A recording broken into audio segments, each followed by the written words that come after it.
Life divine பயில்வதற்காக நம் அனைவரையும் இந்த இணையதளத்தின் மூலம் ஒருங்கிணைத்து இந்த நல்ல வாய்ப்பினை நமக்கு அருளியுள்ள பகவானுக்கும் ஸ்ரீ அன்னைக்கும் நமது நன்றியையும் வணக்கத்தையும் அவர்களது பொற்பாதங்களில் சமர்ப்பிப்போம். இத்தருணத்தில் நம் மனதில் எழும் ஒவ்வொரு எண்ணத்தையும், இங்கு நாம் பேசும் ஒவ்வொரு வார்த்தையையும் அவர்களுக்கு காணிக்கையாக சமர்ப்பிப்போம்.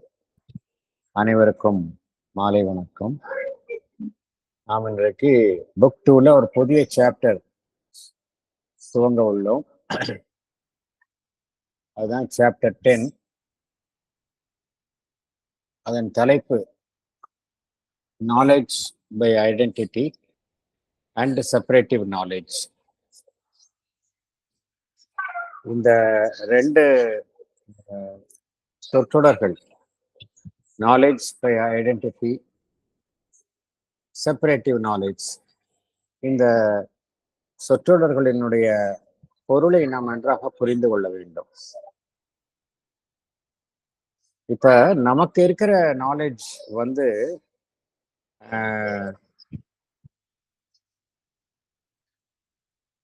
நன்கு சிறந்த ஞானம் உடையவர் அப்படிங்கிறோம், நன்கு கற்றறிந்தவர் அப்படின்னு சொல்றோம். இதெல்லாம் சொன்னாலும் கூட இது எல்லாமே வந்து எந்த கேட்டகரியில வரும் அப்படின்னா செப்பரேட்டிவ் நாலேஜ் அப்படிங்கிற கேட்டகரியில தான் சாதாரணமாக 99% ஆஃப் த ஹியூமன் நாலேஜ் இந்த கேட்டகரியில தான் வரும். செப்பரேட்டிவ் நாலேஜில் தான் வரும். இந்த நாலேஜ் பை ஐடென்டிட்டி அப்படிங்கிறது ரொம்ப வெகு சிலருக்கே கிட்டக்கூடிய ஒரு பெரிய அரிதான ஒரு திறன். நாலேஜ் பை ஐடென்டிட்டி அப்படிங்கிறது எப்படி என்றால், எது குறித்து அறிந்து கொள்ள விரும்புகின்றோமோ, ஞானத்தை அடைய விரும்புகின்றோமோ, அதுவாகவே நாம் மாறி அதை நாம் அறிந்து கொள்ளுதல். இதுதான் நாலேஜ் பை ஐடென்டிட்டி அப்படிங்கிறது. இந்த செப்பரேட்டிவ் நாலேஜ்ல நாம் எல்லோருமே அந்த நிலையில் இருக்கின்றோம். அந்த நிலையிலிருந்து நம்மளுடைய இலக்கு என்னவாக இருக்க வேண்டும் என்றால், இந்த நாலேஜ் பை ஐடென்டிட்டி அதை அடைய வேண்டும் என்பதுதான் இலக்கு. எப்படி எட்டுவது என்றால், செப்பரேட்டிவ் நாலேஜ் எதனால ஏற்பட்டது என்றால், அதனுடைய ஆதி மூல காரணத்தை கண்டுபிடித்தோம் என்றால், இந்த டிவிஷன் ஒன்னஸ் தான் அடிப்படையில. ஆரம்ப நிலை வந்து ஒன்னஸ். இந்த ஒன்னஸ்லேருந்து பிரிந்து வந்த இந்த டிவிஷன் என்பது ஏற்பட்டது. அந்த டிவிஷன் என்கின்ற நிலையில் தான் நாம் அனைவருமே, அந்த பிரிவுபட்ட ஒருமையிலிருந்து பிரிவுபட்ட நிலையில் தான் நாம் அனைவருமே இருக்கின்றோம். ஒருமை என்கின்ற நிலையில் இருக்கும் வரைக்கும் அந்த நாலேஜ் பை ஐடென்டிட்டி என்பது இயல்பாகவே உடைய ஒன்றாக இருந்தது. அதே சமயம் அதிலிருந்து பிரிந்து வந்த நிலையில் நாம் அனைவருமே இருப்பதனால இந்த செப்பரேட்டிவ் நாலேஜ் என்பது இயல்பான ஒன்றாக நமக்கு அமைந்து விட்டது. எப்பொழுது இது மறையும் என்றால், எகைன் திருப்பி அந்த டிவிஷன்லேருந்து ஒன்னஸ், இந்த டிவிஷன்லேருந்து ஒன்னஸ்க்கு போகும் பொழுதுதான் திருப்பி அந்த நாலேஜ் பை ஐடென்டிட்டி என்கின்ற அந்த ரியல் நாலேஜ் என்பது ஒரு மனிதனுக்கு கிட்டும். இப்ப மனிதன் என்பவன் மனம் என்கின்ற நிலையில் இருக்கின்றான். அது வந்து மனம் என்கின்ற நிலையில் இருக்கிற வரைக்குமே இந்த டிவிஷன் என்பதுதான் பிரதானமாக இருக்கின்றது. அது எப்பேற்பட்ட ஒரு உயர்ந்த மனத்திறனை கொண்டவர்களுக்கும் அந்த டிவிஷன் என்பது அவருடைய மனம் பிரிவுபட்ட நிலையில் தான் செயல்படுகின்றது. அதே மனம் உயர் உணர்வு நிலைக்கு சென்று அந்த அதிமானச நிலையை எட்டியவுடன் இந்த நாலேஜ் பை ஐடென்டிட்டி என்பது இயல்பாகவே ஒரு மனிதனுக்கு கிட்டுகின்றது. இந்த செப்பரேட்டிவ் நாலேஜ் என்பது புலன்களை சார்ந்து இருக்கக்கூடிய அறிவு. நமக்கு கிட்டக்கூடிய அறிவு எல்லாமே நம்மளுடைய 5 புலன்களின் மூலமாகத்தான் கிட்டுகின்றது. அதனால்தான் பகவான் இதை செப்பரேட்டிவ் நாலேஜ் என்று கூறுகின்றார். அதாவது நாம் எதை குறித்து அறிந்து கொள்கின்றோமோ அதை நம்மிலிருந்து வேறுபட்ட ஒன்றாக கருதி அதை அறிந்து கொள்ளுதல், அதுதான் separative knowledge. Knowledge by identity என்பது அதுவும் நானும் வேறல்ல என்கின்ற அந்த ஒருமை நிலையை அடைந்தவுடன் அடையக்கூடிய அந்த நாலேஜ், அதுதான் நாலேஜ் பை ஐடென்டிட்டி. வேத காலத்து ரிஷிகள் அனைவருமே இந்த நாலேஜ் பை ஐடென்டிட்டி என்கின்ற அந்த திறனை கொண்டவர்களாக இருந்திருக்கின்றார்கள். அதன் மூலமாகத்தான் அவர்கள் எண்ணற்ற ஆன்மீக உண்மைகளை கண்டறிந்தார்கள். இது குறித்த கருத்துக்கள் தான் பகவான் இந்த சாப்டரில் குறிப்பிடுகின்றார். நாம் உள்ளே செல்லலாம். தற்பொழுது பகவான் கீதை மற்றும் பிரகதாரண்ய உபனிஷத், பின்பு கதா உபனிஷத், இவர்களிலிருந்து மேற்கோள் காட்டி இந்த சாப்டரை துவங்குகின்றார். நாம் உள்ளே செல்லலாம்.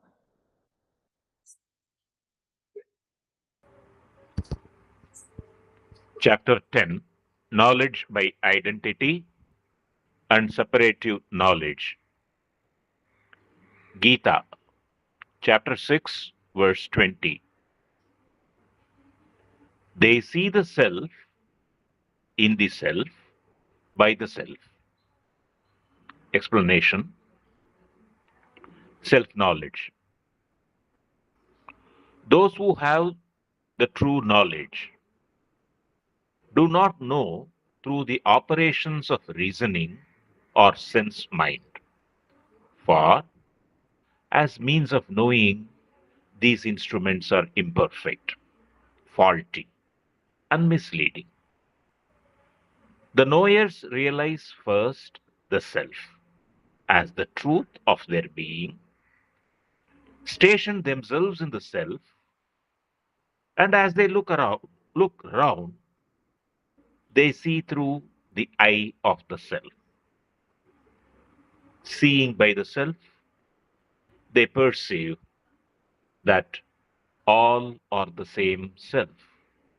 All are contained in the self.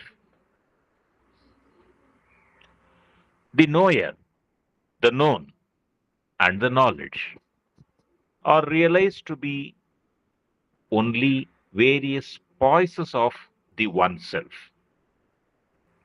In this vision, there is no separation between the knower and the object of knowledge, needing to be bridged by a process of knowing. There is an effortless identity between the self as knower, self as the known, and self as knowledge. Thank you. Thank you, sir. Thank you. இந்த true knowledge எப்பொழுது கிடைக்கும் என்றால், sense mind, நம்மளுடைய ஐம்புலன்களை சார்ந்த மனம், அதை சார்ந்து இயங்கும் அந்த அறிவு, இதை நம்பி நாம் செயல்படுகின்ற வரைக்கும் நமக்கு இந்த ட்ரூ நாலேஜ் என்பது கிட்டாது. என்ன காரணம் என்றால்,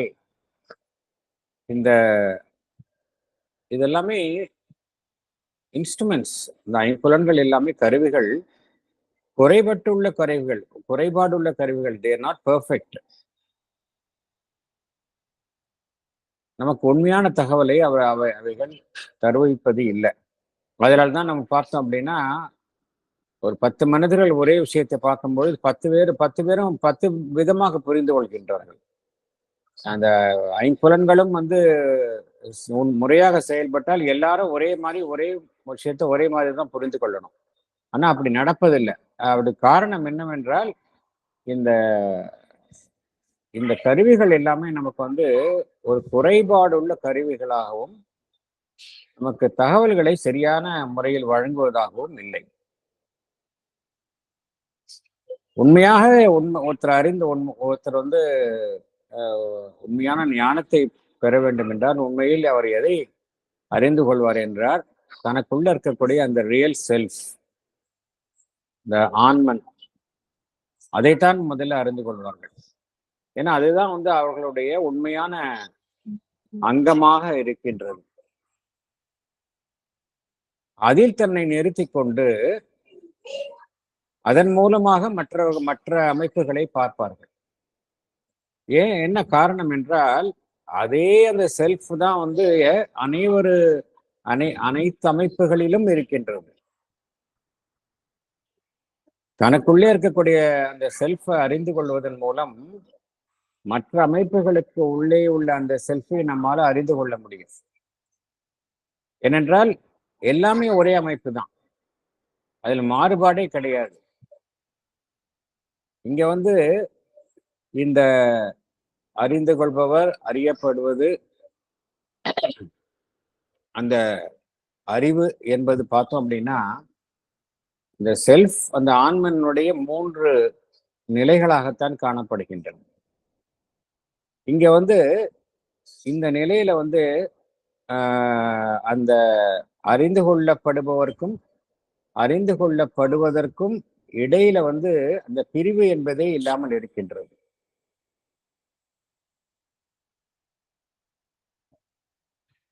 அறிந்து கொள்ளப்படுவதும் அறிந்து கொள்பவரும் வந்து எந்த விதமான வேறுபாடும் இடையே இன்றி ஒருமித்து அந்த அறிந்து கொள்ளுதல் நடைபெறுகின்றது. அதனாலதான் இந்த இடத்துல பார்த்தோம் அப்படின்னா இந்த கேப்பே கிடையாது. நோவர், நோன் அண்ட் நாலேஜ் என்கின்ற 3 நிலைகளுக்குள்ள வந்து இடைவெளியே இல்லாமல் இருப்பதனால இங்க பிழை என்பது ஏற்படுவதற்கு வாய்ப்பே இல்லாமல் இருக்கின்றது. மற்றபடி நம்ம வந்து இந்த கருவிகளின் மூலமாக, ஐம்புலன்களின் மூலமாக அறிந்து கொள்ளும் பொழுது எல்லா விதமான புரிந்து கொள்ளுதலில் எல்லா விதமான பிழைகளும் நடைபெறுவதற்கு வாய்ப்பு இருக்கின்றது. அடுத்தது போகலாம்.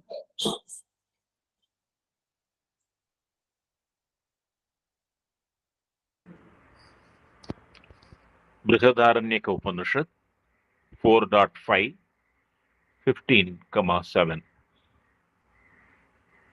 Where there is duality, there other sees other hears, touches, thinks of, knows other. But when one sees all as the self, by what shall one know it? It is by the self that one knows all this that is. All betrays him who sees all elsewhere than in the self. For all this that is the Brahman, all beings, and all this that is are this self. Explanation. Self knows. If one fails to realize the truth of the self, the fact of oneself being also the self of others, then there is the inevitable division between oneself and the other selves. There is duality at every step, and there is ignorance, not knowledge. If, however, one sees all as the self, then mental knowledge becomes inadequate. One has to see and know by the self, that is, by extension of the consciousness of the self. Then is all revealed as none other than the self itself. And indeed, it is so, because all this that is Brahman, and Brahman it is that is poised here as the self.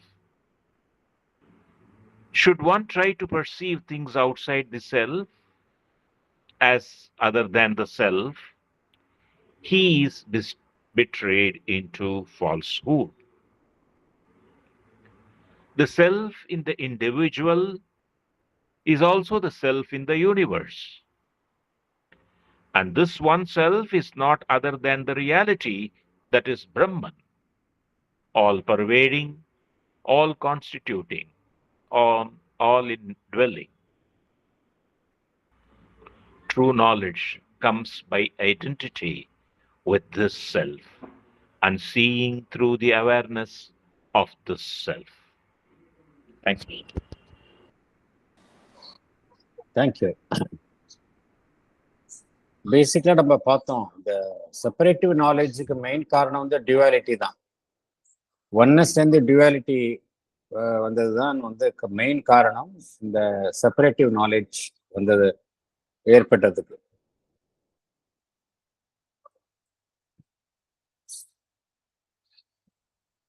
ஒருவர் தனக்குள்ள இருக்கக்கூடிய அந்த self, அந்த ஆன்மன், அதுதான் வந்து மற்றவர்களிடம் இருக்கின்றது என்பதை அறியாமல் இருக்கும் பொழுது நேச்சுரலி இந்த டிவிஷன் வந்துடுது.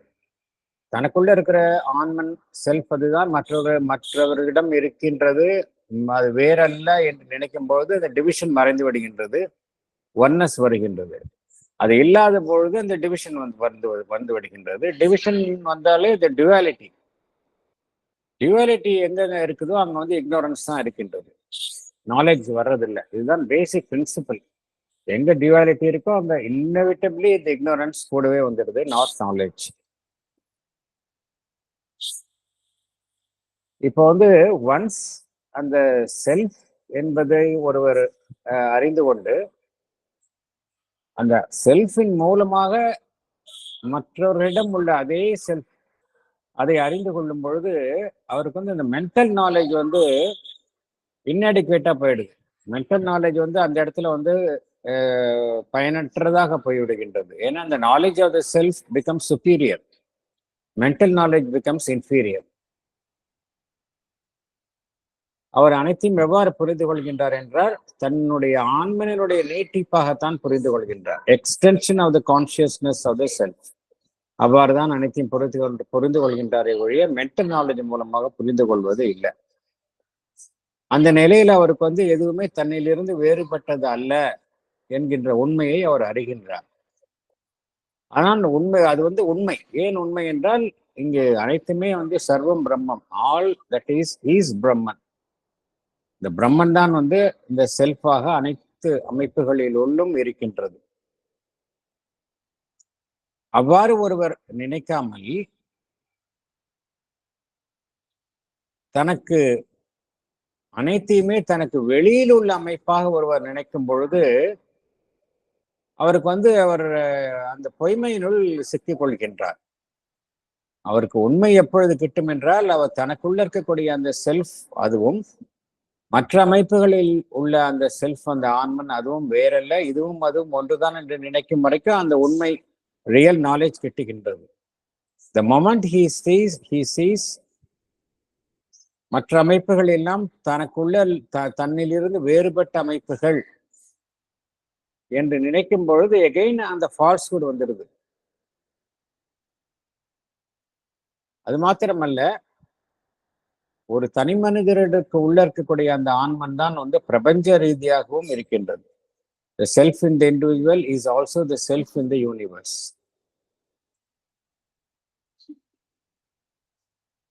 ஒரே ரியாலிட்டி தான், இந்த பிரபஞ்சம் முழுவதுமே ஒரே ரியாலிட்டி தான், அது பிரம்மன் தான். அது நமக்கு நன்றாக தெரிந்திருக்கும். மீண்டும் மீண்டும் இந்த உண்மையை பார்க்கின்றோம். அந்த பிரம்மன் எப்படி இருக்கின்றது? எங்கும் வியாபித்து இருக்கின்றது, அனைத்தையும் தன்னுள் அது கொண்டதாக இருக்கின்றது, அனைத்து நுள்ளும் அதுதான் இருக்கின்றது. இதுதான் உண்மை. இதை ஒருவர் அறிந்து கொள்ளும் பொழுதுதான் இந்த ட்ரூ நாலேஜ் அவருக்கு வருது. இந்த ட்ரூ நாலேஜ் எப்பொழுது ஒருவருக்கு கிட்டுகின்றது என்றால் அவர் தன்னுள் உள்ள ஆன்மன் அதனுடன் இரண்டர கலந்து, அதே சமயம் மற்றவர்களிடம் உள்ள ஆன்மனும் தன்னில் உள்ள ஆன்மனும் வேறல்ல என்ற நிலையில் இருக்கும் பொழுதுதான் அவருக்கு இந்த ட்ரூ நாலேஜ் கிடைக்கின்றது. அவ்வாறு இல்லாத பொழுது அவருக்கு is been betrayed into falsehood என்று இந்த பிரகதாரண்ய உபனிஷத்தில் குறிப்பிடப்படுகின்றது. அடுத்தது போகலாம்.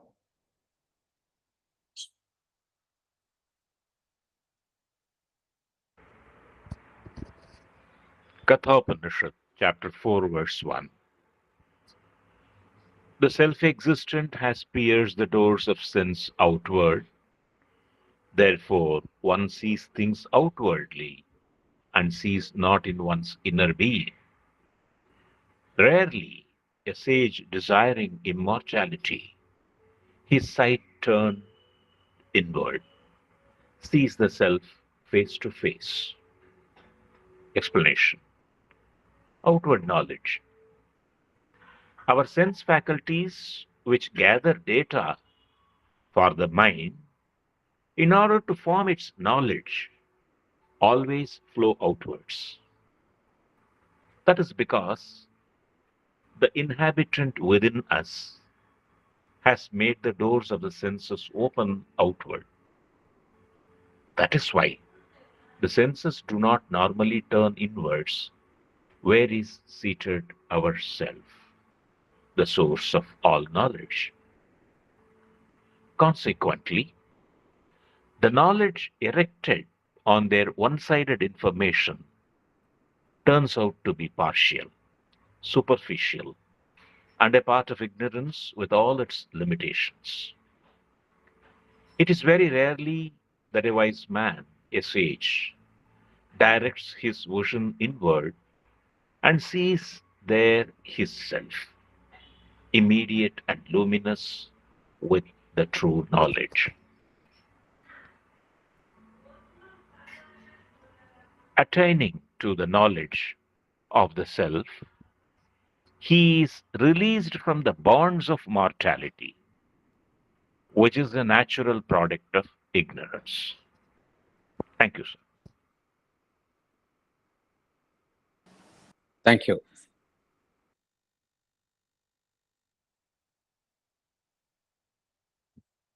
நம்முடைய சென்சஸ் வந்து நேச்சுரலி யூஸ்வலா எப்படி செயல்படுகின்றது என்றால், நமக்கு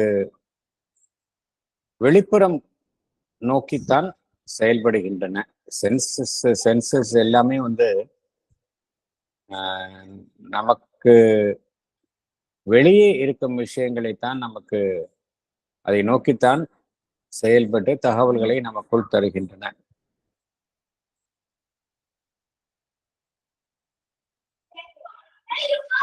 என்ன காரணம் என்றால், இதுக்கு இங்க என்ன என்ன குறிப்பிடப்படுகின்றது என்றால்,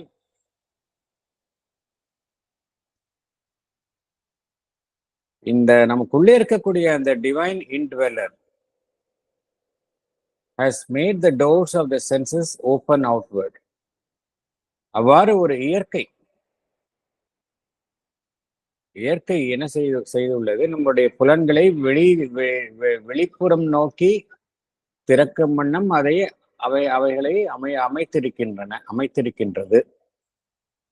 அதனாலதான் நம்மால வந்து நம்மளுடைய புலன்களின் மூலமாக நம்மால வந்து நமக்குள்ள இருக்கக்கூடிய ஆன்மனை வந்து அறிய முடிவது இல்லை. ஆன்மன் என்பது நமக்குள்ளேயே இருக்கக்கூடிய விஷயம். அதுதான் வந்து அனைத்து ஞானத்தின் இருப்பிடமாகவும் இருக்கின்றது.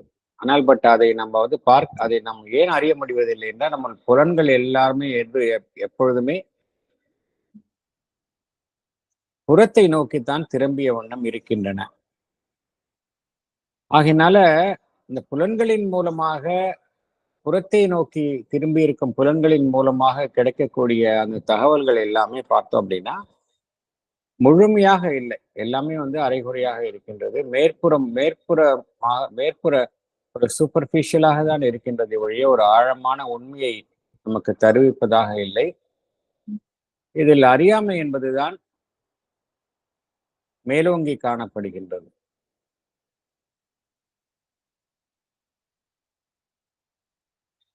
வெகு சிலரே தன்னுடைய பார்வையை உள்நோக்கி தன்னுடைய ஆன்மனை நோக்கி திருப்புகின்றனர். வெகு சிலர் தான் திருப்புகின்றனர் தன்னுடைய பார்வையை தன்னுள் உள்ள ஆன்மனை நோக்கி.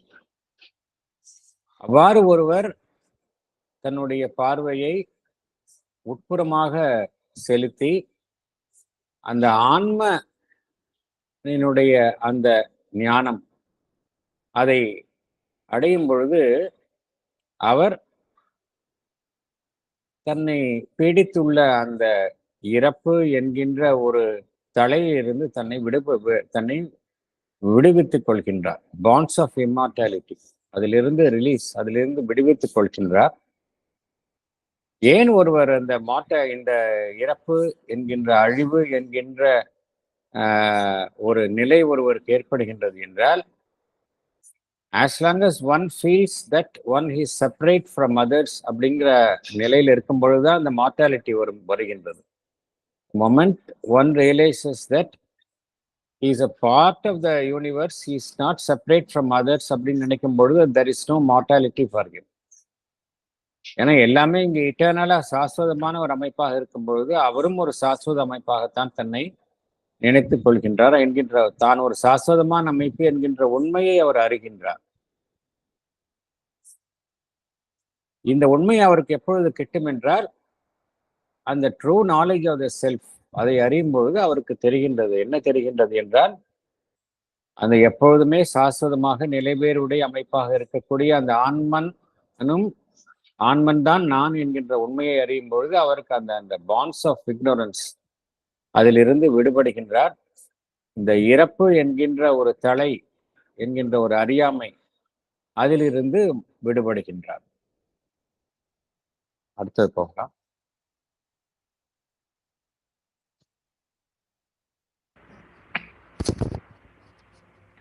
Brihadaranyaka Upanishad 4.3 verses 23 to 30.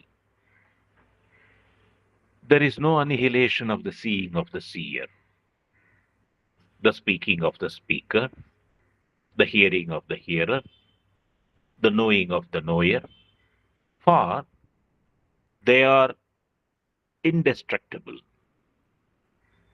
But it is not a second or other than unseparate from himself that he sees, speaks to, hears, knows. Explanation.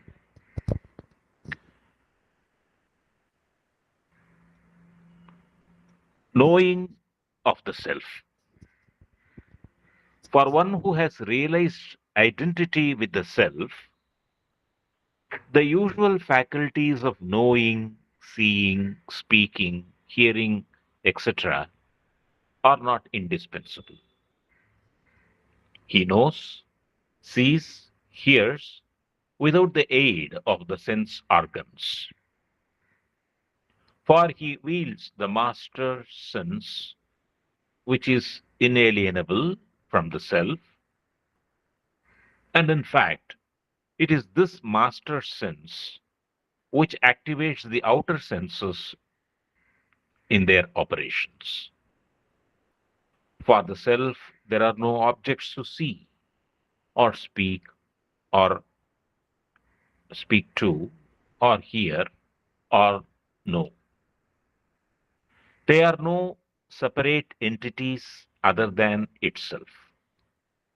In seeing, in speaking, in hearing, in knowing, the self sees itself, speaks to itself, hears itself, knows itself. All takes place in itself spontaneously. Thank you, sir. Thank you. இதில் ஒரே ஒரு add பண்ண, இது எல்லாமே legends of the life divine Shri M P Pandit அதிலிருந்து எடுக்கப்பட்ட இந்த குறிப்பு இங்கே பை மிஸ்டேக் ஒமிட் ஆகிருக்கு. எல்லாமே வந்து the legends of the life divine by Shri M P Pandit அதிலிருந்து எடுக்கப்பட்டவை. இப்போ வந்து the knowledge of the self, ஆன்மன் அதனுடன் இரண்டர கலந்த அந்த ஞானத்தை பெற்றவர்களுக்கு வந்து வழக்கமாக நடைபெறும் செயல்கள் எல்லாம் வந்து அத்தியாவசியமே கிடையாது. வழக்கமாக ஒரு மனிதருக்கு நடைபெறும் செயல்களான பார்ப்பது, கேட்பது, பேசுவது, இதெல்லாம் வந்து தவிர்க்க முடியாத செயல்களாக ஒரு சாதாரண மனிதனுக்கு இருக்கின்றன. இந்த தவிர்க்க முடியாததாக இருக்கக்கூடிய இந்த செயல்கள் எல்லாமே வந்து those who have attained identity with the self, ஆன்மனுடன் இரண்டர கலந்து அதனுடைய ஞானத்தை அடைந்தவர்களுக்கு இதெல்லாம் வந்து தவிர்க்க முடியாத அமைப்புகளாக அமைவது இல்லை. வழக்கமாக ஒருவர் கேட்பதன் மூலம் என்ன தகவலை அறிகின்றாரோ, பார்ப்பதன் மூலம் என்ன தகவல்களை அடைகின்றாரோ, மற்ற புலன்களின் மூலமாக என்ன தகவல்களை எல்லாம் அவர் அடைகின்றாரோ, அதை அவர் அந்த புலன்களின் உதவியின்றி அதே தகவலை அவரால் அந்த ஆன்ம ஞானத்தின் மூலம் அடைய முடியும். இதைத்தான் பகவான் என்ன கூறுகின்றார்?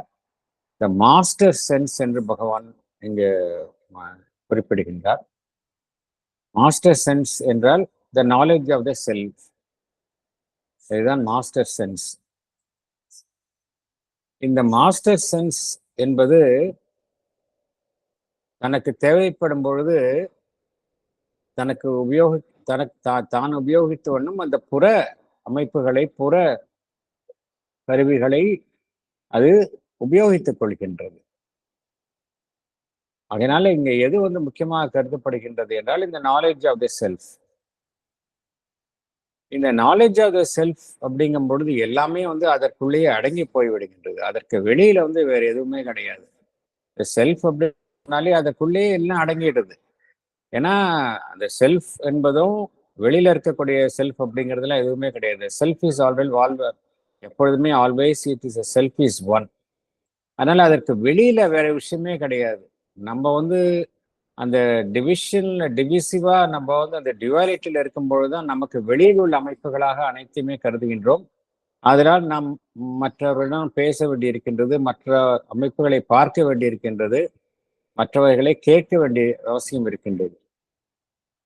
எனக்கு வெளியில எதுவுமே இல்லை அப்படிங்கிற ஒரு நிலை வந்த பிறகு நான் எவற்றினிடமும் பேசவோ அல்லது அவைகளிடமிருந்து கேட்கவோ அவைகளை பார்க்கவோ அவசியம் ஏற்படாது. இதைத்தான் இங்க குறிப்பிடப்படுகின்றது. எல்லாமே அந்த செல்ஃப்ல வேறுபாடின்றி அங்கேயே அதற்குள்ளேயே நடைபெறும் விஷயமாக கருதப்படுகின்றது. அங்கே நடைபெற விஷயமாக கருதப்படுவதால் அங்க இந்த புலன்களினுடைய தேவை என்பது அவசியம் இல்லாமல் போய்விடுகின்றது. இதுதான் இந்த கருத்து. அடுத்தது நம்ம உள்ளே போகலாம். Paragraph 1. Paragraph 1. Our surface cognition, our limited and restricted mental way of looking at ourselves, at our inner moments, and at the world outside us and its objects and happenings, is so constituted that it derives in different degrees from a fourfold order of knowledge. The original and fundamental way of knowing, native to the occult self in things, is a knowledge by identity. The second, derivative, is a knowledge by direct contact, associated at its roots with a secret knowledge by identity, or starting from it, but actually separated from its source, and therefore powerful, but incomplete in its cognition.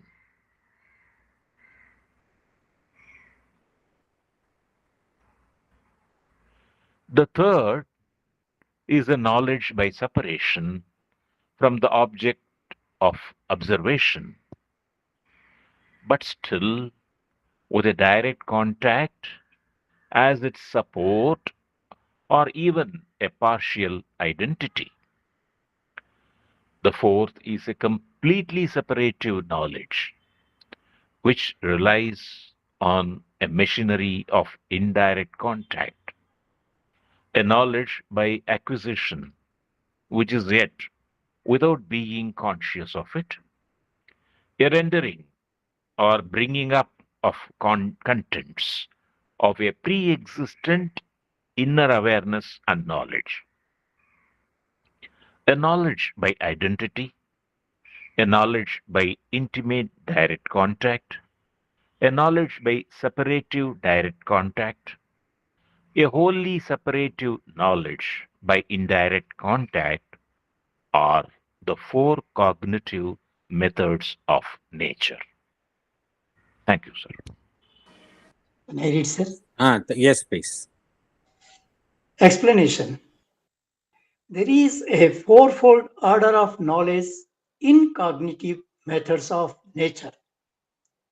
We have our surface knowledge, we have a limited and restricted mental way of looking at ourselves, at our inner moments, at the world outside us, and its objects and happenings.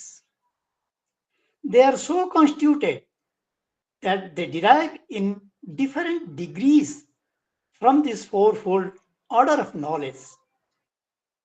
The original and fundamental way of knowing is a knowledge by identity. This faculty is native to the occult self in things.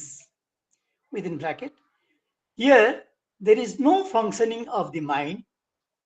The way I am conscious and I know that I exist, I do not need to use any logic or any process of thinking to know that I exist.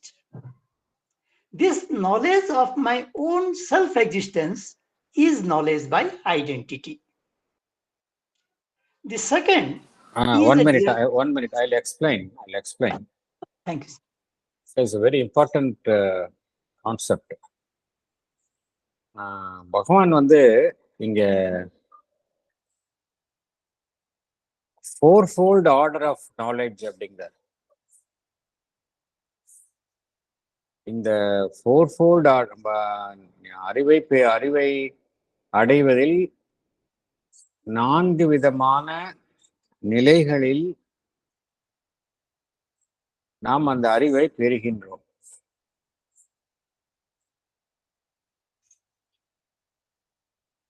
இந்த 4 விதமான நிலைகள் என்ன அப்படிங்கிறத பகவான் விளக்குகின்றார்.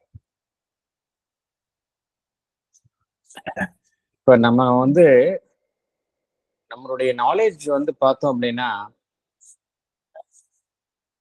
Surface knowledge தான், மேற்புறத்தில் அமைந்துள்ளதுதான் majority of our ஃபங்க்ஷனிங்ல இதுதான் வந்து பிரதானமாக செயல்படுகின்றது.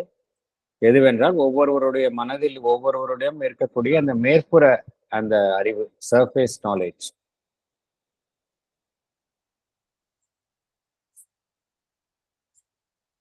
நம்மளுடைய மனமும் செயல்படுகின்றது.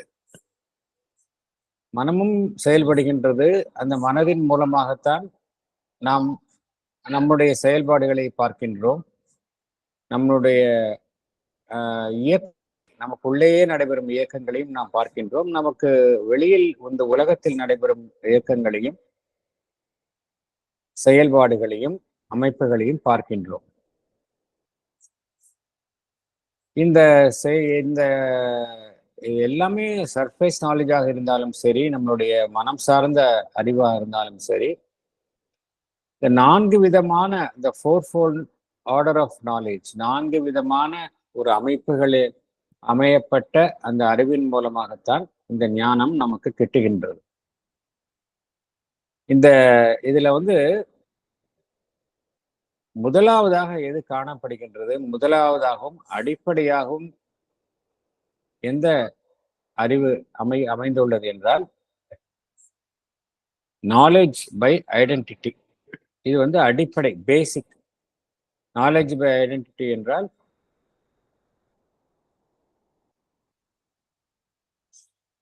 எது குறித்து நாம் அறிந்துள்ளோமோ அதுவும் நாமும் வேறல்ல என்கின்ற அடிப்படை இந்த அமைப்பு. இது அடிப்படை அமைப்பாக இருக்கின்றது. இது எதன் அடிப்படையில் அமைந்துள்ளது அப்படின்னு பார்த்தோம் அப்படின்னா, ஒவ்வொரு அமைப்புக்குள்ளும் உள்ள அந்த செல்ஃப், அதனுடைய அடிப்படையின் பேரில் தான் இந்த நாலேஜ் பை ஐடென்டிட்டி என்பது அமைந்துள்ளது. இதுக்கு உதாரணம், இதுக்கு எப்படி என்ன உதாரணம் என்றால்,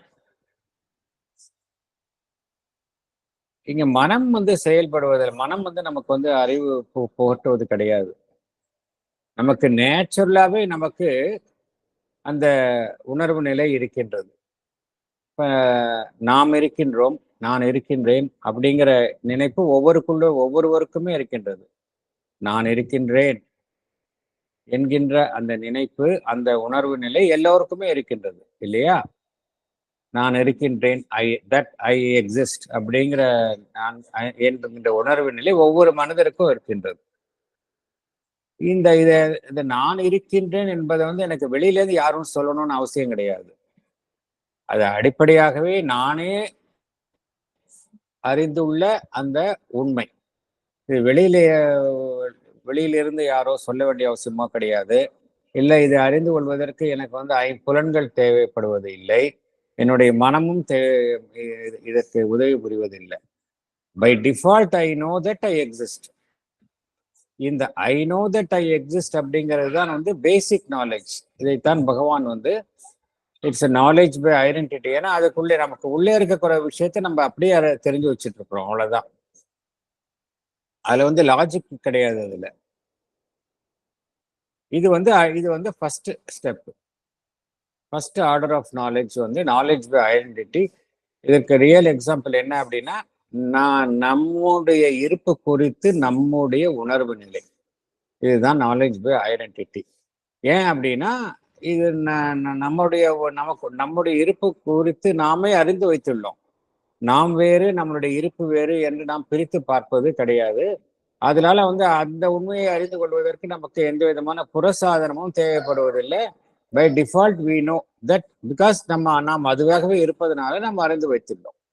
இது வந்து ஃபர்ஸ்ட் ஆர்டர் ஆஃப் நாலேஜ். அடுத்தது போகலாம். Shall I continue, sir? Yes.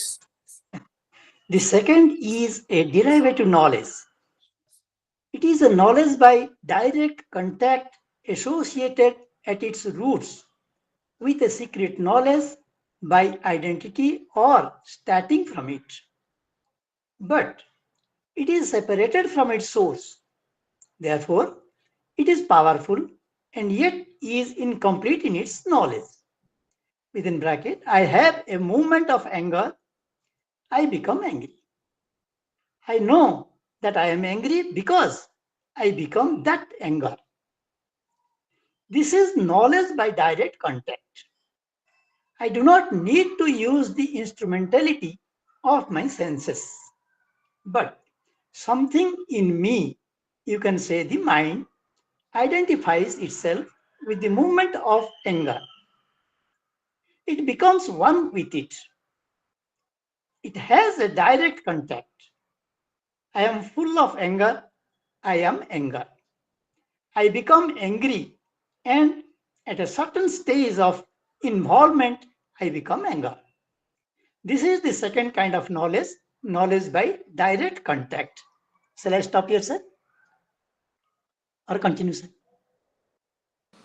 Yes, I will explain. Sir.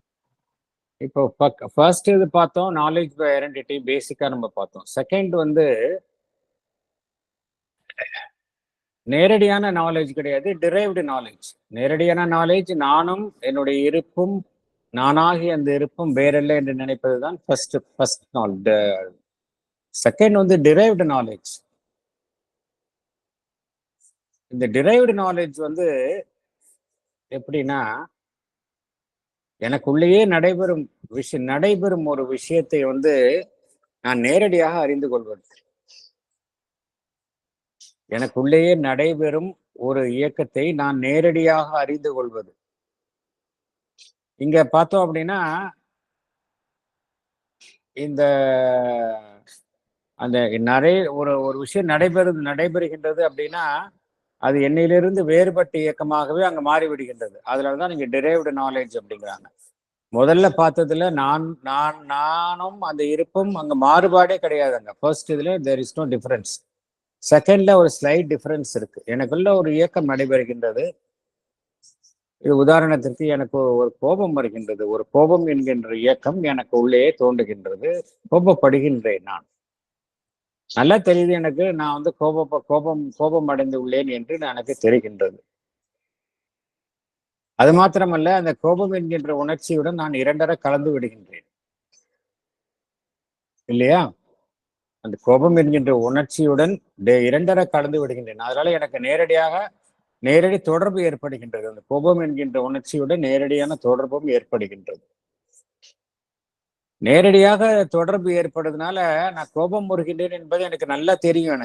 எனக்கு நான் கோபம் முறுகின்றேன் என்பதை எனக்கு தெரிவிப்பதற்காக என்னுடைய புலன்களினுடைய புலன்கள் வந்து எனக்கு உணர்த்த வேண்டும் என்கின்ற அவசியம் எதுவுமே கிடையாது. நேரடியாக நானே உணர்கின்றேன். ஏனென்றால் இந்த கோபம் என்கின்ற அந்த இயக்கம் எனக்குள்ளேயே தோன்றுகின்றது, நடைபெறுகின்றது. ஸோ நான் நேரடியாக அந்த அந்த அந்த இயக்கத்தை நான் உணர்கின்றேன்.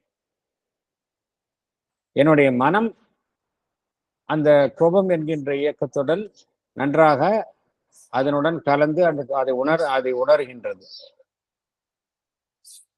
என்னுடைய மனமும் அந்த கோபமும் இரண்டர கலந்து விடுகின்றது. இதுதான் டைரக்ட் கான்டாக்ட். இந்த டைரக்ட் கான்டாக்ட் மூலமாக என்ன நடைபெறுகின்றது என்றால், அந்த கோபம் என்கின்ற இயக்கம் என்னுள் நடைபெறுகின்றது என்பதை நான் அறிகின்றேன். இருந்தாலும் இங்க கோபம் என்கின்ற இயக்கத்திற்கும் எனக்கும் இடையில ஒரு சின்ன கேப் இருக்கு. அதனால்தான் இது வந்து டிரைவ்டு நாலேஜ் அப்படிங்கிறார் பகவான்.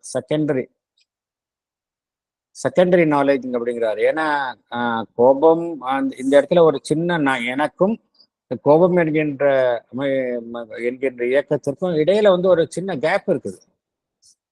கம்ப்ளீட் ஐடென்டிபிகேஷன் கிடையாது, பட் டைரக்ட் கான்டாக்ட் இருக்கு. கம்ப்ளீட் ஐடென்டிபிகேஷன் கிடையாது, பட் டைரக்ட் கான்டாக்ட் இருக்கு.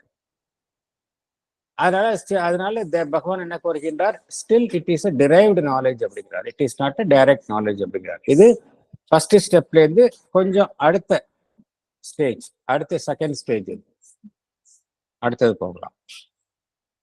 The third is a knowledge by separation from the object of observation, but still with a direct contact as its support or even a partial identity. Within bracket, I am a little developed, a little observant. Even as I become angry, a part of me can observe that I am overtaken by the movement of anger. The anger is lessening. The anger is increasing. The anger is overflowing. In this operation of self-observation, at some level, there is a direct contact with the anger which I have become. But simultaneously, if I choose, I can observe also, even while experiencing anger, I watch, I judge, I evaluate. There is that contact, but there is also a separation. This is different from the second type, where it is completely by direct contact. Here, a little separation is present. It is called separative direct contact. Thank you, sir. இது மூன்றாவது வந்து second நிலையிலிருந்து சற்று அடுத்த நிலை. இப்ப first second நிலையில என்ன பார்த்தோம், கோபம் என்கின்ற இயக்கத்துடன் நேரடியான தொடர்பு ஏற்படுகின்றது. அந்த இயக்கமும் நானும் ஒன்றாக ஆகிவிடுகின்றேன்.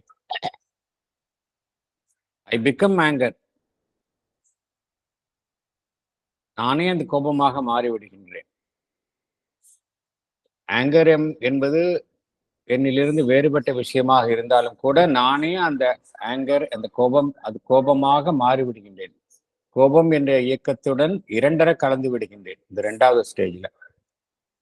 மூன்றாவது நிலையில என்ன நடைபெறுகின்றது என்றால், கோபம் என்கின்ற இயக்கத்திற்கும் கோபம் என்கின்ற இயக்கம் என்னுள் நடைபெறுகின்றது என்பதை ஏதோ ஒன்று என்னுள் இருக்கின்ற ஏதோ ஒன்று பார்க்கின்றது. அந்த பார்க்கும் அமைப்பிற்கும் அந்த கோபம் என்கின்ற இயக்கத்திற்கும் இடையில வந்து ஒரு செப்பரேஷன், ஒரு பிரிவு ஏற்படுகின்றது. இந்த பிரிவு ஏற்படுகின்றது. இந்த பிரிவினால there is a knowledge by separation from the object of observation. அதுதான் இங்க வித்தியாசம். There is a knowledge by separation from the object of observation. என்னால வந்து ஏன் கோபப்படுகின்றேன் என்பதை அறிந்து கொள்ள முடிகின்றது. எந்த விஷயத்துக்காக நான் கோபப்படுகின்றேன், கோபம் என்கின்ற இயக்கம் வரவேற்கத்தக்க இயக்கமா அல்லது தவிர்க்கக்கூடிய விஷயமா என்பதெல்லாம் என்னால சீர்தூக்கி பார்க்க முடிகின்றது. அதனால இது எதனால என்னால இவ்வாறு செய்ய முடிகின்றது என்றால், கோபம் என்கின்ற இயக்கத்தில் இருந்து என்னை பிரித்து கொள்ள முடிகின்றது. இந்த பிரித்து கொள்வதன் மூலமாக எனக்கு ஒரு ஞானம் கிட்டுகின்றது. ஒன்றை விலகி நின்று பார்ப்பதன் மூலம் நான் அதை நன்றாக புரிந்து கொள்கின்றேன். அதனால்தான் பகவான் என்ன கூறுகின்றார், the third is a knowledge by separation from the object of observation.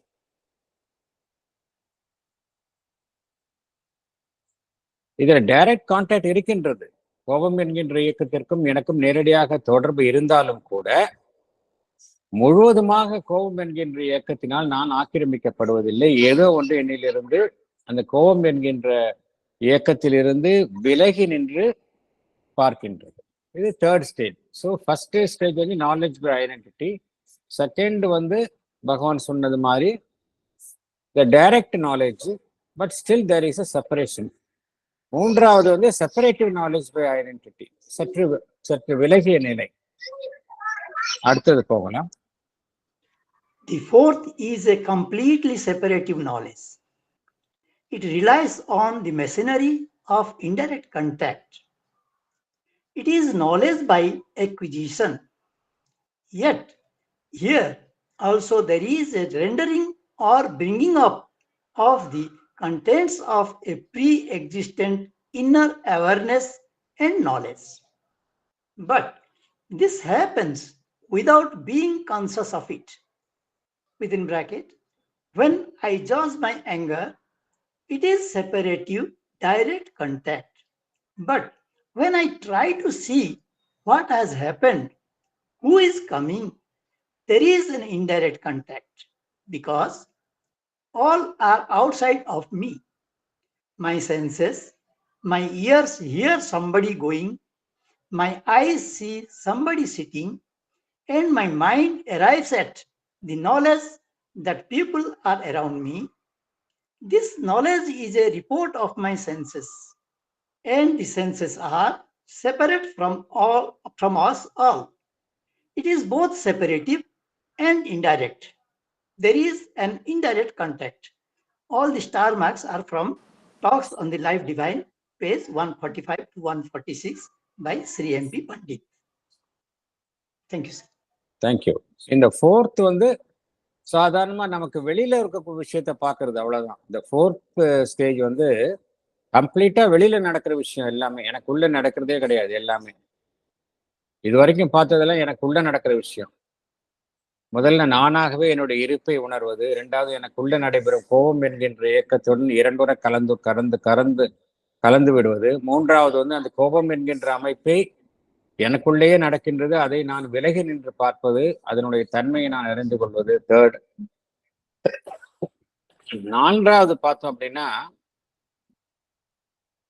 கம்ப்ளீட்டா எல்லாமே வெளியில நடக்கிற விஷயம். Totally separative knowledge. இது டோட்டலி செப்பரேட்டிவ் நாலேஜ்ல முற்றிலும் என்னுடைய புலன்களை நம்பித்தான் நான் செயல்பட வேண்டி இருக்கின்றது. புலன்கள் என்ன தருகின்றதை, தகவலை தருகின்றனவோ அதை மாத்திரமே நான் பெற்றுக்கொள்கின்றேன். இருந்தாலும் ஒரு விஷயம் சட்டிலா நடக்குது அப்படிங்கிறார் பகவான். ஈவன் இந்த நிலையிலும் கூட பகவான் என்ன கூறுகின்றார், ஒரு சட்டிலா சூட்சுமமாக ஒரு விஷயம் நடக்கின்றது. பகவான் என்ன கூறுகின்றார், அதை நம்ம கான்சியஸா இல்லை அப்படிங்கிறார். அது என்ன நடைபெறுகின்றது என்றால், இந்த ஃபோர்த் ஸ்டேஜ்ல கூட நாலேஜ் பை அக்விசிஷன் அப்படிங்கிறது வெளியில இருந்து புறத்தில் இருந்து நம்முடைய புலன்களின் மூலமாக பெற்றுக்கொள்வது எல்லாமே நாலேஜ் பை அக்விசிஷன் தான். ஆனா வெறும் அது புலன்களின் மூலமாக கிடைக்கக்கூடிய ஞானத்தின் அடிப்படையில் மாத்திரம்தான் அமைகின்றதா என்றால் இல்லை அப்படிங்கிறார் பகவான். ஒரு சட்டிலா ஒரு விஷயம் சொல்றாரு. என்ன சொல்றாரு அப்படின்னா, a knowledge by acquisition which is yet without being conscious of it a rendering or bringing up of the contents of a pre-existent inner awareness and knowledge அப்படிங்கிறார். நமக்குள்ள ஒவ்வொரு மனிதருக்குள்ளேயும் பார்த்தோம் அப்படின்னா ஒரு pre existent inner awareness and knowledge இருக்கு அப்படிங்கிறார். ஒவ்வொரு மனிதருக்குள்ளேயுமே ஒரு ப்ரீ எக்ஸிஸ்டன்ட் இன்னர் அவேர்னஸ் இருக்கு. ஏன்னா நம்ம வந்து ஆரிஜின் வந்து நம்ம ஒன்னஸ் தான். இந்த பிரிவினை செப்பரேட்டிவா டியூவாலிட்டி அப்படிங்கிறது இடைக்காலத்துல தோன்றிய ஒரு நிலை தான். அதனால ஒவ்வொரு மனிதருக்குள்ளேயுமே அந்த pre existent inner awareness and knowledge இருக்கு அப்படிங்கிறார். அதனால வெளியில இருந்து ஒரு விஷயத்த நம்ம வந்து உள்ள வாங்கிக்கிட்டாலும் கூடவே என்ன நடைபெறுகின்றது, அது குறித்த எந்த விஷயத்தை நாம் வெளியிலிருந்து புலன்களின் மூலமாக பெற்றுக்கொள்கின்றோமோ அவை குறித்த ஏற்கனவே நமக்குள்ளேயே இருக்கின்ற அவை குறித்த அந்த இன்னர் அவேர்னஸ் அண்ட் நாலேஜ் அது வந்து வெளியில வருகின்றது. ரெண்டு கலந்துதான் செயல்படுகின்றன அப்படிங்கிறார். வெளியில ஒரு விஷயத்தை பார்க்கிறோம் அப்படின்னா அது குறித்த ஞானம் எப்படி அமைகின்றது என்றால் வெளியிலிருந்து புலன்களின் மூலமாக தெரிவிக்கப்படுவதுடன் அவை குறித்த நமக்கு உள்ளேயே ஏற்கனவே இருக்கின்ற அந்த உள்ள இருக்கக்கூடிய அந்த இன்னர் அவேர்னஸ் அதனுடன் கலந்துதான் அந்த ஒட்டுமொத்த ஞானமாக நமக்கு கிடைக்க பெறுகின்றது அப்படிங்கிறார். இருந்தாலும் இது பெர்ஃபெக்ட் கிடையாது. ஏன்னா முக்கியமா இந்த 4th ஸ்டேஜ்ல நம்ம என்டையர்லி டிபெண்ட் ஆன் அவர் நம்மளுடைய சென்சஸ். இருந்தாலும் இங்கேயும் பார்த்தோம் அப்படின்னா நம்மளுடைய இந்த pre existent inner awareness and knowledge செயல்படுகின்றது அப்படிங்கிறார். ஸோ இது வந்து 4 stages of acquisition of knowledge. இதன் அடிப்படையில் தான் இயற்கையினுடைய செயல்பாடுகள் எல்லாமே நடைபெறுகின்றன என்று பகவான் குறிப்பிடுகின்றார். செகண்ட் பேராகிராஃப் நம்ம போகலாம்.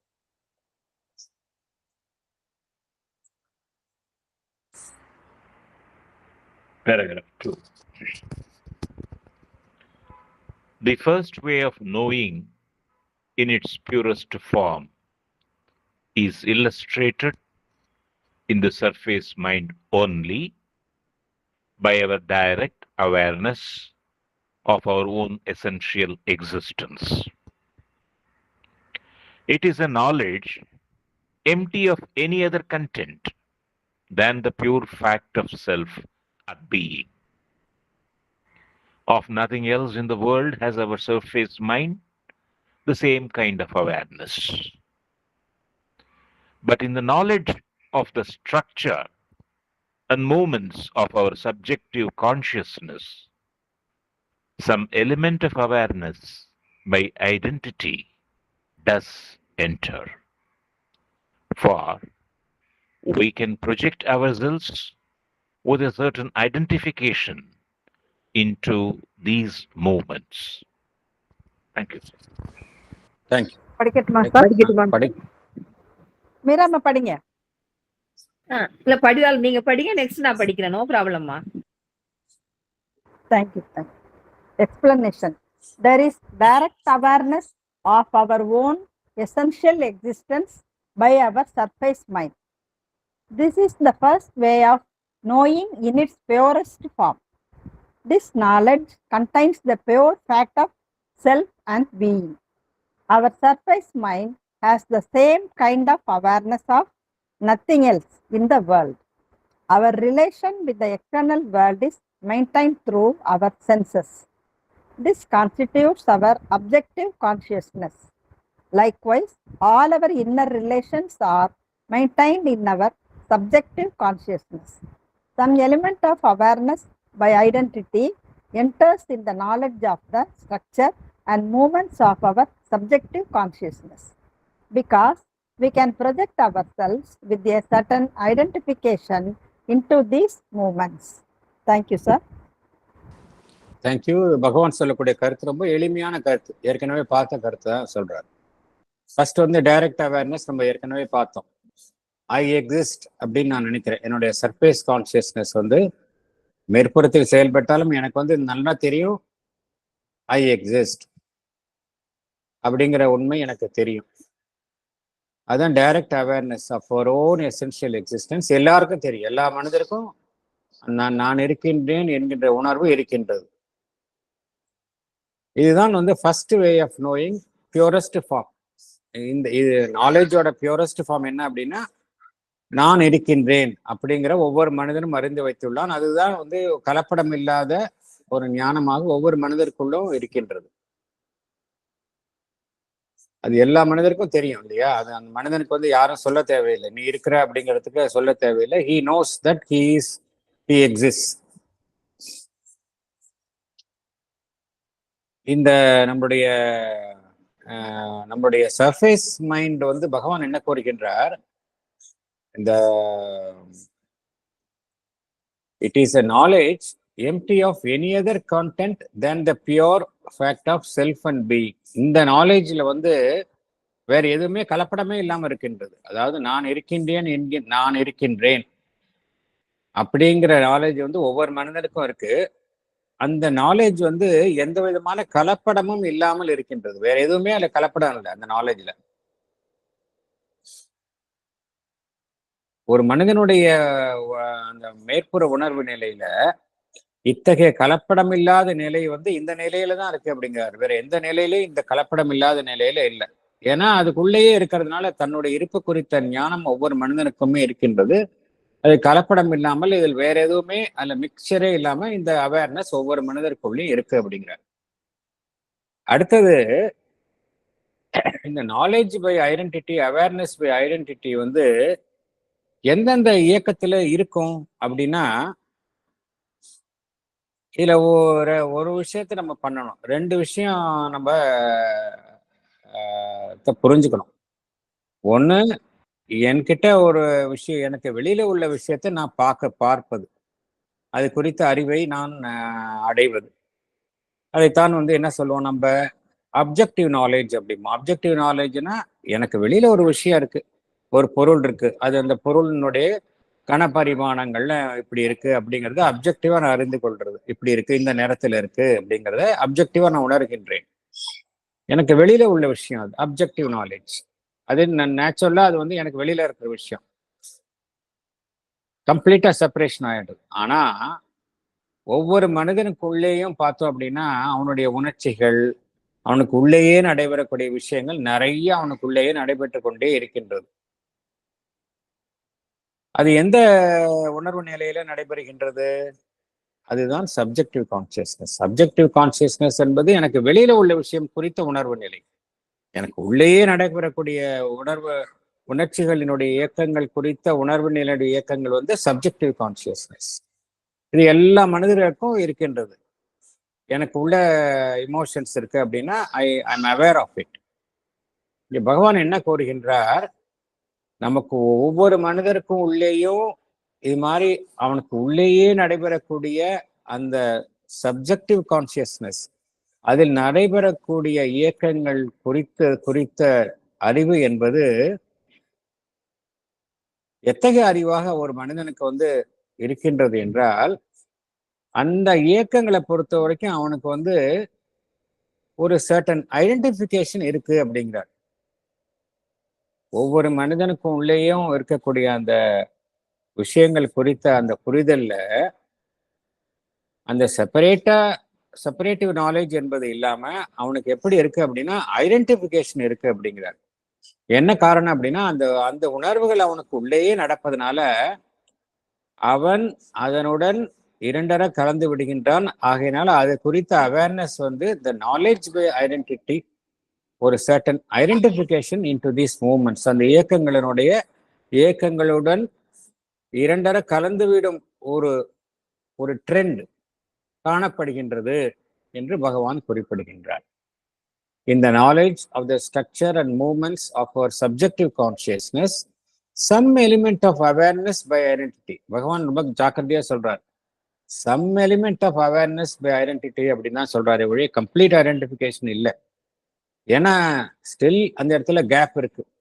சம் எலிமெண்ட் ஆஃப், இப்ப நமக்குள்ள கோபம் வருது அப்படின்னா நம்மளா புரிஞ்சுக்கிறோம், எனக்குள்ள கோபம் வருகின்றது என்பதை அறிந்து கொள்கின்றோம். ஏன்னா எனக்குள்ளேயே நடைபெற விஷயமாக இருக்கின்றது. மகிழ்ச்சி என்பது எனக்குள்ளேயே நடைபெறக்கூடிய விஷயமாக இருக்கின்றது. துயரம் என்பது எனக்குள்ளேயே நடைபெறக்கூடிய விஷயமா இருக்கின்றது. இந்த மூமெண்ட்ஸ் குறித்த அவேர்னஸ் வந்து எப்படி எனக்கு ஏற்படுகின்றது என்றால், அதனுடன் நான் இரண்டர கலந்து விடுவதால் எனக்கு அது குறித்த அவேர்னஸ் எனக்கு ஏற்படுகின்றது. பகவான் என்ன கூறுகின்றார், என்ன என்ன காரணத்தினால ஒவ்வொரு மனிதனுக்கும் இந்த இந்த இந்த அறிவு கிட்டுகின்றது என்றால், for we can project ourselves with a certain identification into these movements. எனக்குள்ளே நடைபெறக்கூடிய இயக்கங்களினுடன் நான் ஓரளவு என்னை அதற்குள்ளேயே அதனுடன் கலந்து விடுவதற்கான ஒரு வாய்ப்பு இருக்கின்றது எனக்கு. We can project ourselves with a certain identification into these movements. ஒரு இயக்கம் நடைபெறுது அப்படின்னா அந்த இயக்கத்துடன் இரண்டரை கலக்கும் அந்த ஒரு பாசிபிலிட்டி ஒவ்வொரு மனிதனுக்கும் இருப்பதனால அவனுக்குள்ளே நடக்கக்கூடிய விஷயங்கள் குறித்த அந்த அவேர்னஸ் ஒரு மனிதனுக்கும் இருக்கின்றது என்று பகவான் குறிப்பிடுகின்றார். ஏன்னா இது எல்லாமே சப்ஜெக்டிவ் கான்சியஸ்னஸ்ல நடக்குது. அடுத்தது போகலாம்.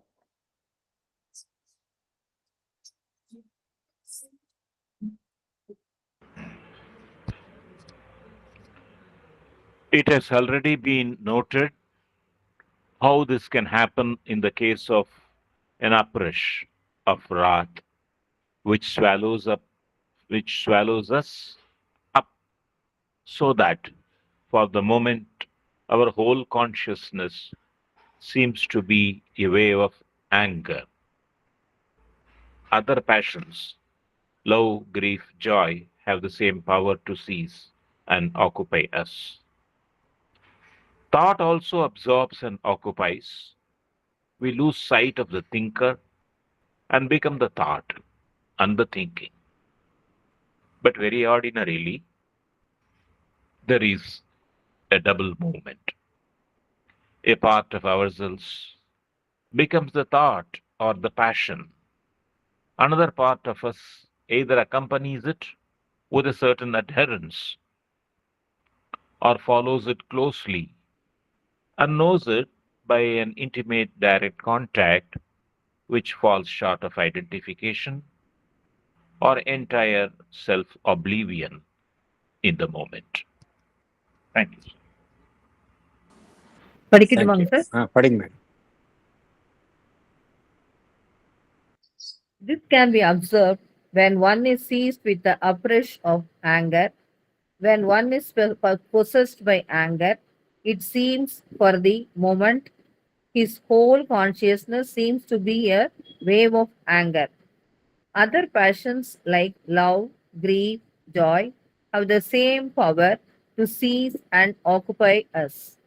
Similarly, some obsessive thought also absorbs and occupies us.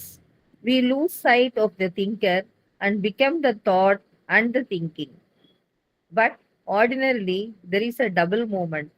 A part of ourselves becomes the thought or the passion.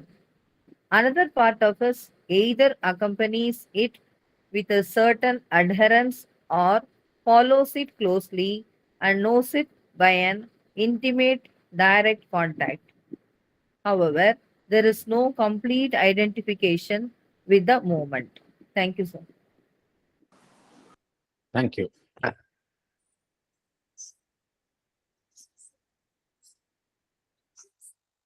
பார்த்தோம், நமக்குள்ளேயே நடைபெறக்கூடிய இயக்கங்கள், இமோஷன்ஸ் அது நடைபெறும் பொழுது நாமே அதுவாக மாறிவிடுகின்றோம் என்பதை நாம் பார்த்தோம். கோபம் என்கின்ற ஒரு உணர்ச்சி பெருக்கெடுத்து ஒருவருள் நடைபெறும் பொழுது என்ன நடைபெறுகின்றது என்றால், அவருடைய ஒட்டுமொத்த உணர்வு நிலையும் அந்த கோபம் என்கின்ற உணர்ச்சி அலைகளால் அலைக்கழிக்கப்படுகின்றது, ஆக்கிரமிக்கப்படுகின்றது. இது எல்லா இமோஷன்ஸ்க்குமே பொருந்தும். துக்கம், மகிழ்ச்சி, எல்லாமே, அன்பு, இத்தகைய உணர்ச்சிகள் எல்லாமே ஒரு அளவுக்கு மீறி செயல்படும் பொழுது அது நம்மை அவைகள் நம்மை ஆக்கிரமித்துக் கொள்கின்றன. அது மாத்திரமல்ல, உணர்ச்சிகள் மாத்திரமல்ல, எண்ணங்களும் சரி. ஒரு தொடர்ச்சியான நம்மை அலைக்கழிக்கும் எண்ணங்கள், ஒருவருக்கு தொடர்ச்சியாக எண்ணங்கள் வரும்பொழுது என்ன நடைபெறுகின்றது என்றால், அந்த எண்ணங்கள் முற்றிலுமாக நம்மை ஆக்கிரமித்துக் கொள்கின்றன. அந்த நேரத்துல பார்த்தோம் அப்படின்னா, அந்த தாட் வந்து ரொம்ப பவர்ஃபுல்லாக வலிமையாக இருக்கும் பொழுது அந்த சிந்திப்பவர் வேறு அந்த எண்ணம் வேறு என்கின்ற பிரிவினையே இல்லாத அளவுக்கு அந்த எண்ணங்கள் வலிமையாக நம்மை ஆக்கிரமிக்கின்றன. ஸோ உணர்ச்சிகள் தான் மாத்திரம் இல்லை, அந்த எண்ணங்கள் அப்படிதான் செயல்படுகின்றன. இது வந்து ஒரு இயற்கையாக நடைபெறக்கூடிய ஒரு நிலையாக ஒவ்வொரு மனிதருக்குள்ளுமே நடைபெறுகின்றது. ஆனால் இங்க பகவான் இங்க என்ன கூறுகின்றார், அவ்வாறு இருந்தாலும் கூட இங்கு ஒரு இரட்டை இயக்கங்கள் காணப்படுகின்றன அப்படிங்கிறார். வெறும் உணர்ச்சியினுடைய பெருக்கு ஏற்பட்டு ஒருவர் அதனால் ஆக்கிரமிக்கப்பட்டு தன் வசம் இழந்து விடுவது இல்லை.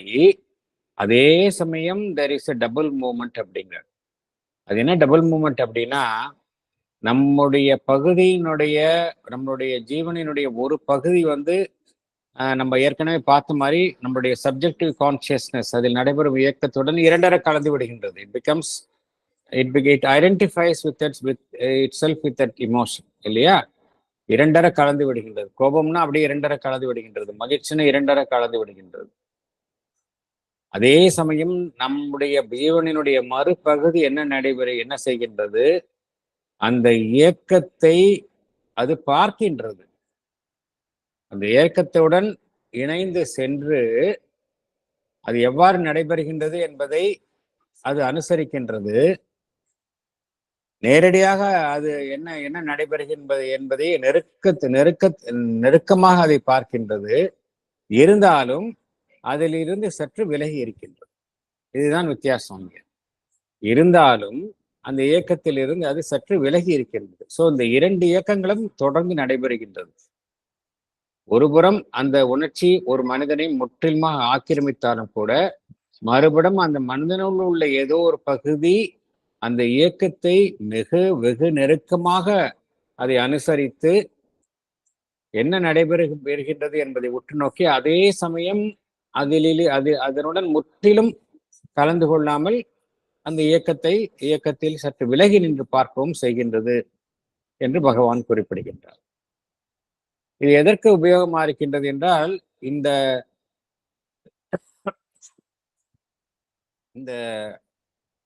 திறனை விலகி நின்று பார்க்கும் ஒரு திறனை ஒருவர் வளர்த்து கொள்ளும் பொழுது தன் மீது ஒரு சிறந்த ஆளுமையை அவர் பெற்றவராக இருக்கின்றார்.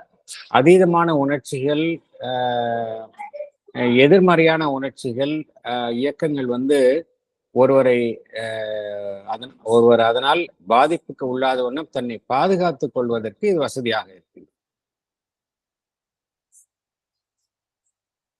வேறுதான் இத்துடன் நம்ம ஏன்னா இது புது சாப்டர் அப்படிங்கிறதுனால இதை பத்தி நம்ம மேலும் ஆழமாக நம்ம வரும் செஷன்ஸ்ல பார்க்கலாம்.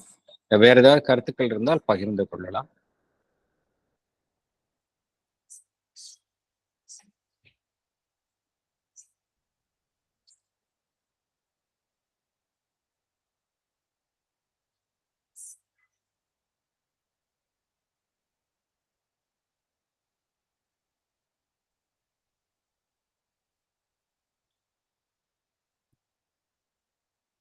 வேற எதுவும் கருத்துக்கள் இல்லை அப்படின்னா நம்ம செஷனை க்ளோஸ் பண்ணிக்கலாம்.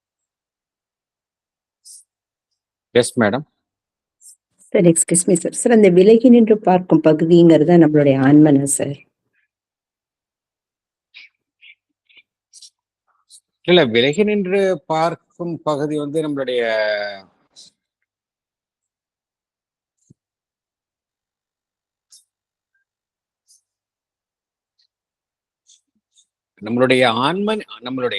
ஆன்மன் வந்து எப்படின்னா, நம்மளுடைய சாதாரண மனிதனுக்கு ஆன்மன் என்கின்ற நிலை வந்து ஒரு உயர்ந்த நிலையை எட்டுவதற்கு முன்பாகவே நமக்குள்ளே இருக்கக்கூடிய ஒரு பகுதி வந்து நம்மளுடைய இயக்கத்திலிருந்து விடுபட்டு இருக்கக்கூடிய ஒரு தன்மையை கொண்டதாக இருக்கின்றது. ஆன்மன்கிறது இன்னும் ஆழமாக இருப்பது. அந்த நிலையில இருக்கும் பொழுது நம்மளுடைய புற இயக்கங்களினால் நம்ம எதிலுமே பாதிக்கப்படாம இருக்கிறோம். That's a different issue. அந்த பகவான் வந்து அந்த நிலையை குறிப்பிடல, அந்த நிலைக்கு செல்வதற்கு முன்னேயே குறிப்பிடுகின்றார். அவ்வளவு ஆழமாக நிலைக்கு செல்வதற்கு முன்னரே நம்மளுடைய சர்ஃபேஸ் கான்சியஸ்னஸ்லேயே உள்ளுக்குள்ள நமக்கு உள்ள இருக்கக்கூடிய இன்னர் மூமெண்ட்ஸ் அது பகவான் குறிப்பிடுகின்றார். இன்னர் மூமெண்ட் சப்ஜெக்டிவ் நம்மளுடைய சப்ஜெக்டிவ் உணர்வு நிலையில நமக்கு உள்ள இருக்கக்கூடிய விஷயங்கள் நடைபெறும் பொழுதே ஒவ்வொரு மனிதருக்குள்ளேயுமே அந்த அந்த ஜீவன்ல ஒரு அமைப்பு இருக்கு அப்படிங்கிறார். ஒரு அமைப்பு வந்து முற்றிலுமாக அந்த உணர்ச்சியினால் ஆக்கிரமிக்கப்பட்டாலும் கூட அவனுடைய ஜீவனுள்ள ஒரு பகுதி வந்து அந்த ஆக்கிரமிப்பிலிருந்து தன்னை விலகி நின்று பார்க்கக்கூடிய தன்மையை கொண்டதாக இருக்கின்றது அப்படிங்கிறார். அதைத்தான் இது வந்து செல்ஃப் அப்படிங்கிற நிலைக்கு போறதுக்கு முன்னாடியே பகவான் சொல்றாரு. செல்ஃப் அப்படிங்கிறது completely it is unaffected by any of these moments. அது வந்து உயர்வான நிலை. அந்த நிலைக்கு போகணும்னு அவசியம் கிடையாது. அந்த நிலைக்கு போகிறதுக்கு முன்னாடியே சொல்றாரு பகவான் இது. அதாவது பகவான் நீங்க என்ன கூறுகின்றார் பாருங்க. A part of ourselves becomes the thought or the passion. Another part of us either accompanies it with a certain adherence or follows it closely and knows it by an intimate direct contact which falls short of identification or entire self-oblivion in the movement. அதாவது தன்னை முற்றிலுமாக அது இழந்து விடாத இயக்கத்துல முழுவதுமாக தன்னை இழந்து விடாத வண்ணம் அது இருக்கின்றது, அதிலிருந்து விலகி இருக்கின்றது அப்படிங்கிறார். இது ஒவ்வொரு மனிதருக்குள்ளேயும் இருக்கு அப்படிங்கிறார். Yes sir. Rangarajan sir. Yes sir. Sir பகவான் வந்து இந்த மனோமய புருஷன் இந்த லைஃப் டிவைன் இதுல வந்து சாட்சி புருஷனாகவும் அனுமந்தாகவும் ஈஸ்வராகவும் அப்படின்னு சொல்லிட்டு 3 நிலைமை காமிக்கிறாங்க. அதுல வந்து இந்த சாட்சி புருஷன் சொல்லும்போது விட்னஸ் சோல்னு சொன்னதுனால மேடம் வந்து சோலான்னு கேட்கிறாங்க. அந்த மனோமய புருஷன் அந்த இதுல ரொம்ப அற்புதமா விவரிச்சிருக்கிறாரு இந்த 3 ஸ்டேஜஸ். சாட்சி புருஷன், அனுமந்தா, ஈஸ்வரா. சாட்சி புருஷன் விட்னஸ் சோல், அனுமந்தா ஜட்ஜு, ஈஸ்வரா வந்து நோயிங் வாட் இஸ் டிவைன் அப்படின்னு சொல்லிட்டு அதை படிச்சு பார்த்தா மனோமய புருஷால இது ரொம்ப அற்புதமா விளக்கி இருக்கிறார். கரெக்ட். அந்த உள்ள இருக்கக்கூடிய மனோமய புருஷன் வந்து either it gives consent or it refuses consent. அது அனுமந்தா it gives his consent or it refuses his consent. விட்னஸா இருந்து அது செயல்படுகின்றது. சில செயல்களுக்கு அது ஒப்புதல் அளிக்கின்றது, சில செயல்களுக்கு அது தன்னுடைய ஒப்புதலை வழங்க மறுக்கின்றது. It becomes a witness consciousness. கிட்டத்தட்ட அந்த நிலையை தான் பகவான் குறிப்பிடுகின்றார். Correct sir. Yes. Thank you sir. புரியுதுங்க சார்.